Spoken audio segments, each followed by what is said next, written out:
আপনারা তো এতক্ষণ পরে বললেন যে তার মানে সব পীর ওলিয়া আউলিয়াদের থেকে আবু বকরের ঈমান বেশি হবে। তাহলে এবার আপনারা বিচারটা করুন, ওলি আউলিয়া আমরা পীর ফকির যাদের বলি আমাদের দেশে থাকে, এদের মাজারে গিয়ে দোয়া চাওয়া জায়েজ না না জায়েজ আপনি ফতোয়া দেন। হারাম। এদের কবরে যদি চাওয়া জায়েজ হতো তাহলে আবু বকরের কবর আছে মদিনাতে, সেখানে চাওয়া জায়েজ হতো। আবু বকরের জন্য আমরা দোয়া করি, আর এ কোথায় 4 নম্বর কোয়ালিটির পীর। পীর কিনা ঘোড়ার টিম তার ঠিকই নাই, তাই না? পীর কিনা তার কোনো ঠিকই নাই, তার কবর আমরা ছেলে যাইতে যাচ্ছি। আশ্চর্য ব্যাপার, আশ্চর্য ব্যাপার, এগুলো অবাক হই। ওই জন্য একটা কথা মনে পড়ে গেল, খুব সহজে কথাটা বলি, আপনার দেখবেন খুব ভালো লাগবে শুনতে। একজন পীর সাহেব বাড়িতে একটা খাদেম রেখেছে। খাদেম ওই চামচা, যারা কি কথা বাংলায় চামচা। তা পীর সাহেবের ওই চামচার সঙ্গে একটু ঝামেলা ঝগড়া হয়েছে বলে পীর সাহেব ওই চামচাকে বলছে তুই বাড়ি চলে যা, তোকে আর রাখবো না। চামচা তখন বলছে হুজুর আপনি যদি আমায় তাড়িয়ে দেন কি করে খাবো? তো বলছে এক কাজ কর, আমার এই গাধা আছে 4টে 5টা, একটা গাধা নিয়ে যা, বাড়ি গিয়ে ওই ভাড়াটা খাটবি, মাল টাল ববি আর খাবি যা। তা ও গিয়ে মাল টাল বইছে গাধায় করে, যা 100-200 হচ্ছে, খাচ্ছে। একদিন হঠাৎ গাধা মারা গেল, হঠাৎ। ও খুব কাঁদছে আর মনে মনে ভাবছে কি করা যায়, ইনকামের রাস্তা তো শেষ। ও তখন মনে মনে ভাবছে যে রাতের বেলা রাস্তার ধারে একটা মাজার করে দেবো। নিয়ে গাধাটাকে শুইয়ে দিল কবরের ভিতর, উপরে চাদর চড়িয়ে দিল, আর বড় করে আরবিতে লিখে দিল গাধা শাহ রহমতুল্লাহ আলাই।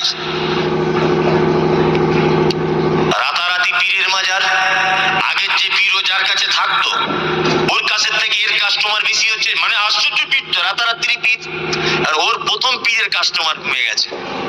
ও একদিন গুটি গুটি গুটি গুটি পায়ে এর কাছে এসে বলছে, আরে চামচা কি করে এসব করলি, সত্যি কথা বলতো। বলছি কেন, আপনি যে গাধাটা দিয়েছিলেন কি গরু মরে গিয়েছিল ফেলে না দিয়ে মাজার করে দিয়েছি, আর যে ধান্দা খুলিয়েছি সাংঘাতিক মাল পড়ছে টাকা। তখন ওই পীরটা বলছে, আরে পাগল, তোকে যে গাধাটা দিয়েছি ওই গাধার মায়ের মাজার আমার বাড়িতে আছে। কি বুঝলেন? কিছু বুঝলেন? তার মানে দুজনাই চিটিং, দুজনাই চিটার। আল্লাহু আকবার। এই তো আমাদের সমাজের অবস্থা। আচ্ছা আমি বলছি, একটা পীর কত জায়গায় মরে? এক জায়গায় মরে, মাজার এক জায়গায় কথা। কলকাতা, আমি অ্যাড্রেস গুলো দিচ্ছি, যারা কলকাতায় যাবেন, এখানে গাড়ির ড্রাইভার আছেন কেউ? আসেন আসেন। দমদম এয়ারপোর্ট, তারপরে মধ্যমগ্রাম আর বারাসাত, এর মাঝখানে বাম দিকে তাকাতে তাকাতে আসবেন, দেখবেন রাস্তার ধারে একটা মাজার আছে, তার নাম একতিল শাহ। দেখেছেন? একতিল শাহ, রাস্তার উপরে মাজার। ওই একতিল শাহ মাজার, ওখান থেকে আবার কাঁচিপাড়া বলে একটা জায়গা আছে বারাসাতে, ওখানেও একটা একতিল শাহ মাজার। ভালো করে বুঝবেন। ওখান থেকে আপনি চলে যান হাড়োয়াতে, ওইখানে দেখবেন ওই উত্তর 24 পরগনাতে হাড়োয়াতেও আছে একতিল শাহ মাজার। ওই যে একটা পীর মরে কত জায়গায়, ভাবতেও অবাক লাগে। অবাক লাগে না? মাজার যদি হয় এক জায়গায় হবে, কত জায়গায় মরে। আল্লাহ সুবহানাহু ওয়া তাআলা বলছে, ওয়ালা তাত্তাবিউ, তোমরা আনুগত্য করো না, মিন দুনিহি আউলিয়া, আমাকে আর রাসূলকে বাদ দিয়ে কোনো ওলি আউলিয়াদের আনুগত্য করো কি না। তার মানে কারো কথা চলা মানা যাবে না। কোন হুজুর কি বললো, কোন খেজুর কি বললো চলবে না। হাদিস এবং কোরআন কি বললো, এটা আমাদের সব থেকে বড় দলিল। আমাদের নবী মুহাম্মদ সাল্লাল্লাহু আলাইহি ওয়াসাল্লাম মক্কাতে ছিলেন, দিব্য ভালো মানুষ ছিলেন, কোনো সমস্যা নেই, কোনো সমস্যা নেই। আবু জেহেল এসে আল্লাহ নবীকে বলছেন, ভাতিজা মুহাম্মদ সাল্লাল্লাহু আলাইহি ওয়াসাল্লাম, তুমি কেন ফালতু এসে আল্লাহ আল্লাহ করছো? এক কাজ করো, তুমি তোমার আল্লাহ নিয়ে থাকো, আমি আমার 360টা দেব দেবীর পূজা করে যাই, এইভাবেই চলুক চাচা ভাতিজা, কোনো সমস্যা নেই। আল্লাহ কোরআন অবতীর্ণ করলেন। কোরআন অবতীর্ণ করে নবীকে বললেন,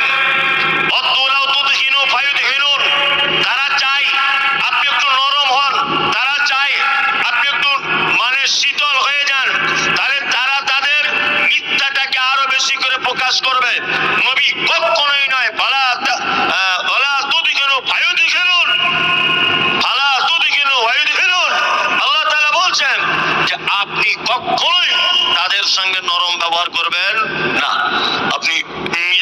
সবকিছু দেখে গেছেন, সত্য মিথ্যা বলে দেন। মুহাম্মদ সাল্লাল্লাহু আলাইহি ওয়াসাল্লাম যখন এসে বললেন, চাচা আবু জাহেল 360টা দেবদেবী সব মিথ্যা, একজন আল্লাহ, তিনি আর রহমান আলাল আরশিস তাওয়া, আরশের উপরে তিনি আছেন। ভালো করে বুঝবেন, যখন বলছেন এক আল্লাহ আরশের উপরে আছেন, তখন আবু জেহেল বলছে পাগল হয়ে গেছে, এই যে মেরে বার করে দেওয়া হলো। কোথা থেকে? মক্কা থেকে। আবু বকর সিদ্দিক রাদিয়াল্লাহু তাআলা আনহুকে নিয়ে কোথায় চলে গেলেন? মদিনাতে, তাই না? আচ্ছা, হযরত মুহাম্মদ সাল্লাল্লাহু আলাইহি ওয়াসাল্লাম মক্কাতে কারোর সঙ্গে খারাপ ব্যবহার করেছিলেন, কারোর জমি জোর করে দখল করে নিয়েছিলেন, কারোর ব্যবসার মাল লুট করে নিয়েছিলেন, কারোর সঙ্গে ঝগড়া করেছিলেন, এই কারণে মদিনায় যেতে হয়েছিল? না, হক কথা বলার কারণেই, হক কথা বলার কারণেই।